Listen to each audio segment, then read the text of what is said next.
Even in the best and most fortunate of circumstances, making a movie is so incredibly difficult. Even with a huge crew and massive budget, a lot can go wrong. But in the case of these 10 films, each was uniquely defined by their absolutely insane shoot. From a movie made in an environment inhospitable to life, to a blockbuster shot without a finished script, and a film that recklessly endangered its entire cast and crew, these movies were all made amid absolutely mind-boggling difficulty and turmoil. So let's dive in, as I'm Adam from Whatculture, and here are 10 movies made under insane conditions. Number 10. It was filmed partially in space, The Challenge. In May 2020, Tom Cruise announced that he's planning to shoot a film in space with director Doug Liman. Yet, he's already been beaten to the punch by a team of enterprising Russian filmmakers, released their aptly titled sci-fi docudrama, The Challenge. The film revolves around a surgeon who is sent to space to help an injured cosmonaut,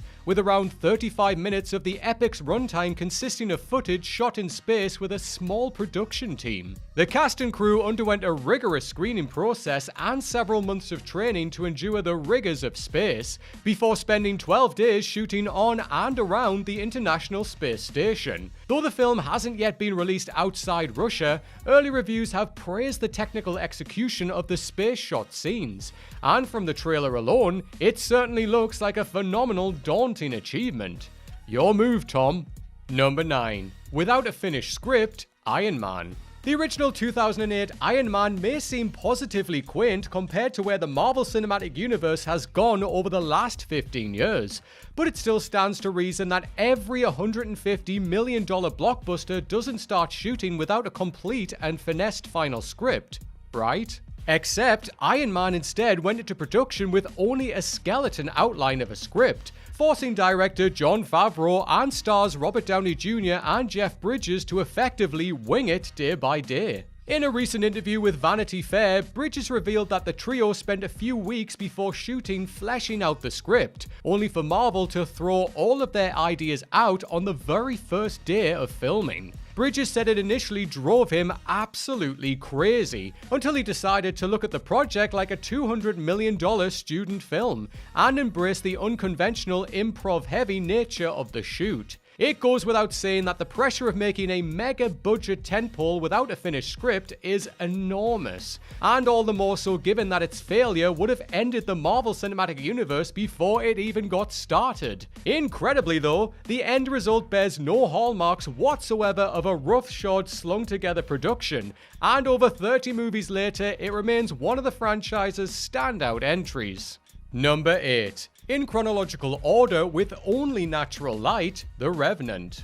The overwhelmingly majority of films are shot with bespoke lighting setups which allow the director and cinematographer to dial in the look of their movie to an extremely precise degree. This is certainly more challenging when working outside, where filmmakers are often at the mercy of the elements, and may be forced to settle for manipulating natural light as best they can. But Oscar-winning action drama The Revenant is an especially extreme example of this, given that the entire film was shot using only natural light. Considering that the majority of the movie takes place outside, this presented a huge challenge for cinematographer Emmanuel Lubezki to ensure that the weather and lighting continuously matched between camera setups, often requiring them to wait hours for the sun to shift or conditions to change. And because that's not insane enough, director Alejandro G. Iñárritu also insisted that the film be shot in chronological order, meaning that the crew couldn't maximize their efficiency by shooting out-of-sequence scenes which matched the weather and lighting they were blessed with that day.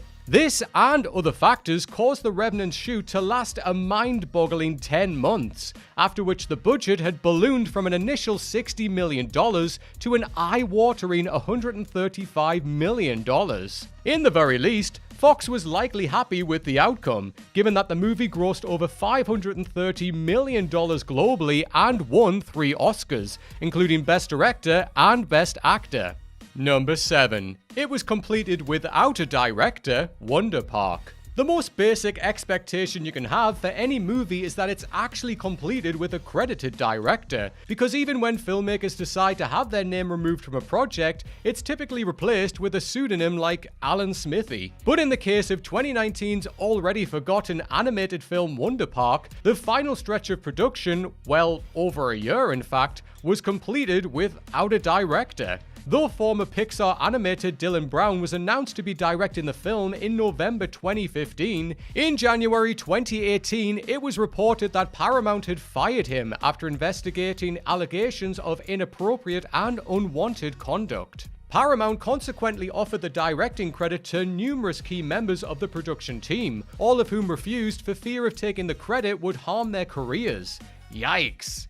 Now, it's clear from the script alone that Wonder Park was never going to be a great movie, let alone a good one. But having an effectively rudderless ship for an entire 14 months before the movie's release cannot have helped it in any way. Shocker, Wonder Park received predominantly negative reviews from critics and tanked at the box office. Number 6. With a budget for the crew's cocaine use, the Blues Brothers. Budgeting is one of the most important, if also fundamentally boring, aspects of making any movie, because how can you even shoot the damn thing without knowing where the money's coming from and where it's going? But in the case of the Blues Brothers, the legendary comedy's budget wasn't merely spent on the cast, crew, equipment rentals, locations, and so on. The production also carved out a slither of the budget for, get this, cocaine. As with many movies made in the 1980s, nose powder was commonplace on the set of the Blues Brothers, enough that it became a line item in the movie's budget, albeit unofficially, we're left to assume. All the same, money was put aside from the film's $27.5 million budget to acquire cocaine during tough night shoots, with the drug being heavily indulged in by stars John Belushi and Dan Aykroyd, among others. As such, the duo's boundless energy hits a little differently when you know what went into it. The manic, coke-fueled vibe on set might also explain why the Blues Brothers broke the world record for the most cars destroyed during a single film production, a record it held for almost 20 years. Number 5. It was filmed in 2 formats at the same time, for some reason. The Room. Much has been written about the utterly chaotic production of Tommy Wiseau's disaster piece, The Room, but the eccentric stories of the shoot often overlook one uniquely ridiculous fact. Wiseau shot the movie twice, and he did it at the same time. Wiseau loved the idea of being the first filmmaker in history to shoot a movie on 2 formats at once. And so, at enormous personal cost, he filmed the entirety of The Room with both a 35mm camera and HD video camera at the same time. To pull this off, the cameras were housed side by side with custom rigging which required 2 camera crews to operate, allowing him to end up with 2 versions of the movie at the end. Ultimately, only the 35mm version has ever seen the light of day, which just makes Wiseau's decision, which incurred not only huge financial costs but made the shoot more time-consuming, that much more bizarre. It is nothing if not totally on brand for the man, at least. Number 4. With mostly untrained animals who injured half the crew, Raw. If you figured the marketing for Noel Marshall's 1981 adventure comedy Raw was merely blowing smoke by dubbing itself the most dangerous film ever made, think again.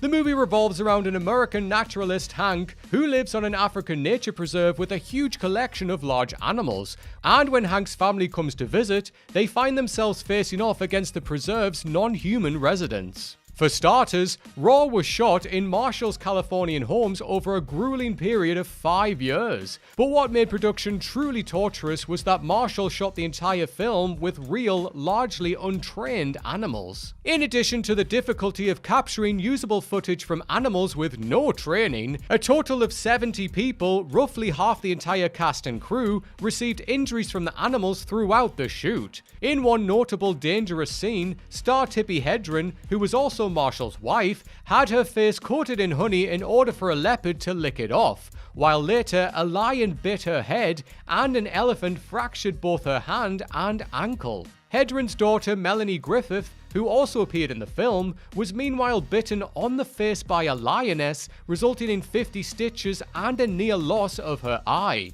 As for Marshall himself, he had his hand bitten so badly by a lion it was initially feared he might lose an arm, and was eventually bitten enough times that he developed gangrene. Cinematographer Jean de Bont didn't fare too well either, being scalped by a lion requiring 220 stitches. Many of the animals themselves were also endangered when flooding destroyed one of Marshall's properties where they were housed. Dozens of crew members ended up quitting the film amid the torrid production, and due to the prolonged shoot, the budget ended up ballooning to $17 million, which it predictably failed to recoup at the box office. When people say they don't make movies like that anymore, sometimes that's a good thing. Because if a filmmaker attempted such a lunatic feat today without providing sufficient protections for their cast and crew, they'd be quite rightly crucified for it. Number 3. With no post-production sound, The Celebration.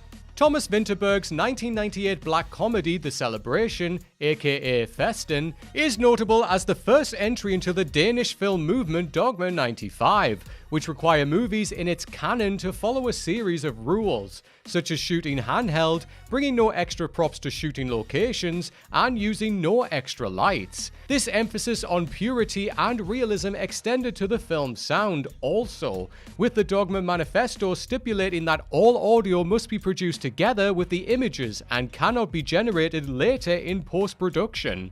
Beyond preventing Vinterberg from adding music that wasn't audible at the shooting location, it also raised a far graver challenge: the inability to redub dialogue after the fact. It's no secret that every single Hollywood movie extensively redubs dialogue in post for a number of reasons. Usually either because the on-set recording wasn't perfect, elements of the story have changed, or test screenings indicated that aspects of the script needed greater spoken emphasis. Yet by making the film under the Dogma rules, Vinterberg had no such luxury, and whatever dialogue he recorded on set would be all he'd get, no matter how awful it sounded. The movie's sound quality certainly isn't great, yet Vinterberg was surely aided by the fact that the overwhelming majority of people watching his film would also watch with subtitles, making the fidelity of the dialogue less important than had it been performed in, say, English.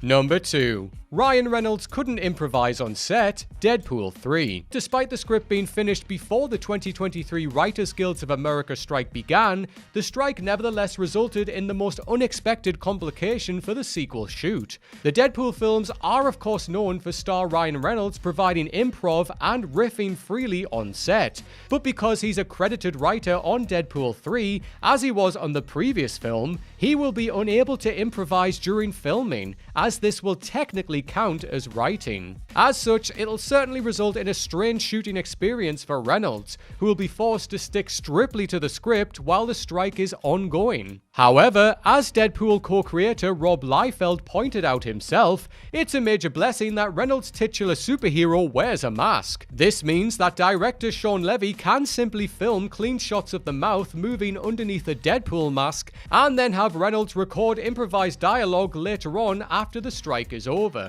So in that case, there's no reason why the WGA strike will spell disaster for the end product. Number 1. Props were sold after scenes were shot to fund the rest of filming Shallow Grave. Danny Boyle's featured directorial debut Shallow Grave is a terrifically tense thriller starring Ewan McGregor, Christopher Eccleston, and Curry Fox, and certainly taught Boyle a thing or two about how to be economical on a low-budget film shoot. Shallow Grave was budgeted at just $2.5 million, and even with most of the movie being set in the trio's flat, that meant that production margins were extremely tight, to the point that Boyle had to get creatively thrifty in the middle of shooting. As it turned out, the budget didn't quite cover all of the film stock needed to complete principal photography, and so throughout the 30-day shoot, the crew resorted to auctioning off props featured in the movie in order to generate additional funds. After all, in our digital present, it's incredibly easy to forget just how expensive film stock is.